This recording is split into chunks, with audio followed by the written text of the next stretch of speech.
it was most impressive.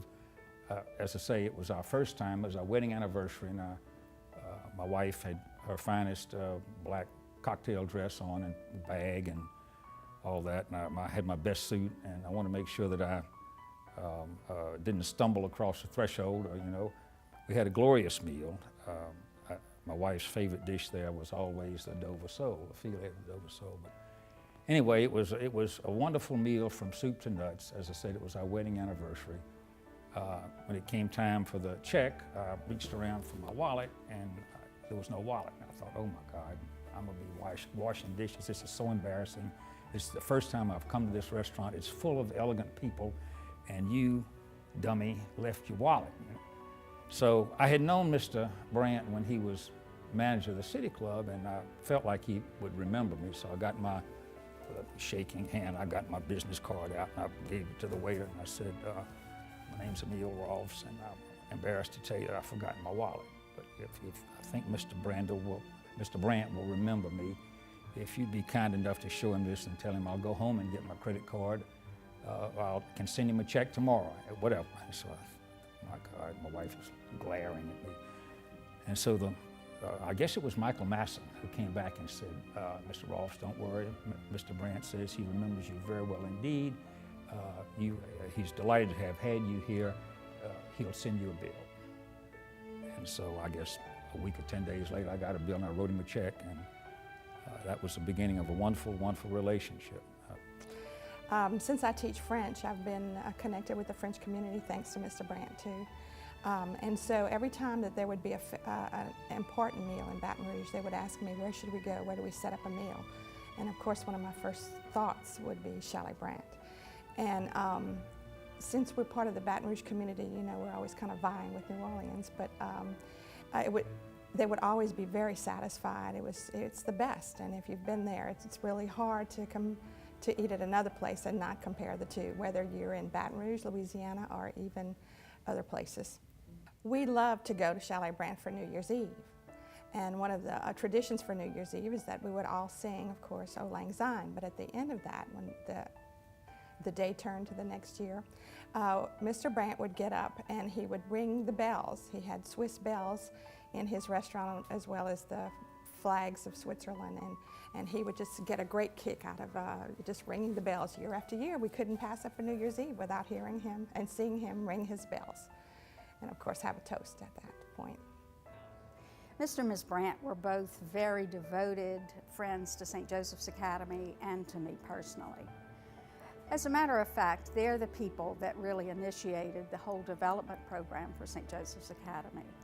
We've been kind of a little sleeper institution in terms of fundraising, and we knew that we had to change that, and they were our companions for the journey, and it could not have been better. Not only did we get to have the best of meals every year for lunch and for dinner, but we got the companionship of working with the Brandts to prepare the menu, to get the guest list all organized, and he did this with great joy and delight. Mr. Brandt was a guy who, I called him sometimes like Disneyland Dad. I mean, he just had a happiness within him and a real zest for life that you don't get to see often. And when he'd get excited, that Swiss accent would get even more difficult to understand. So he would say, slow down, Charles, slow down, which he would, but just quite a guy. I thought I would tell a story about how I met Charles Brandt. In 1954, my wife and I moved here from New Orleans, and shortly after that, we became members of the Baton Rouge Country Club. And we met Charles and Peggy Brandt there. They had a beautiful Sunday buffet, and we loved going there. And after we got acquainted with the Brandts, we arranged to meet them with their family every Sunday at the buffet. We'd come late, about 1:30 or 2 o'clock, and Charles and Peggy and his family would be there. And that went on for several years. And during that time, we became very friendly with the Brandts. My wife, especially friendly with Peggy. And at that point, they had, I think it was 4 children, 4 boys. And I had 2 daughters, and we had a great time with them, and that was really my first experience getting to know Charles and the family. But when he opened his restaurant, I think it opened a new dawn for dining in Baton Rouge. We were there for the opening night, and were there till he left. And I think he raised fine dining in Baton Rouge to a level far above where it had ever been before. It was like going to New York or Europe. We will forever owe him a debt for that. But we had many wonderful members there. We went there usually several times a month, and we went there we took our children there. They started going when they were 3 and 5, and even though it was an elegant place, truly fine dining, they welcomed kids, and it taught my children to appreciate fine cooking and to try different things like escargot, broiled grapefruit. And they learned that even if you didn't like it, you needed to try. And they learned how to behave in a fine dining atmosphere. Yes, the first time I went to Chalet Brant, I had a date with this young lady, and she told me she'd like to go to Chalet Brant. And so it was about 1978, and so I took her there, I made reservations, and immediately when you walked in, you saw perfection. You saw the starched linens of the waiters. All the food, the plates coming out was just perfectly layered on the plates, all the foods. I remember having sauteed veal scallops with chanterelle mushrooms, a nice Gewürztraminer from Alsace, which was the first time I ever had an Alsatian wine. I was all of 24 years old then.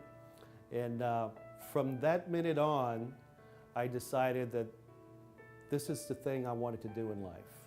I was working at a chain restaurant before, which we call a fancy hamburger joint. And whenever I found out that Hans Brandl from the City Club was looking for an assistant, I immediately sent my resume to him, and he hired me. And that made me part of their club. I was the first American manager ever to be at the City Club. Charles Brant was there in the 60s, Mr. Brandl was there in the 70s and 80s. And I'll never forget how Charles changed my life with his food and with his perfection of the restaurant business. Always liked just his grilled fish. He just had a way of taking a piece of fish and doing the least amount to it, and it was just superb. His lamb chops, oh, I love the lamb chops, so good. And I love his salad dressing. I still make his salad dressing, but I still think he had some secrets he didn't tell me. But I was back there, I'd watch it be made, but it's just not quite as good as his, but it's good. Delicious, delicious. We celebrated every important event there, birthdays, anniversaries, engagements. And in fact, when my father passed away after his funeral, that afternoon we went and Mr. Brant opened up the restaurant for us, and we had the whole family over there to celebrate his life. So that was the kind of place it was to our family.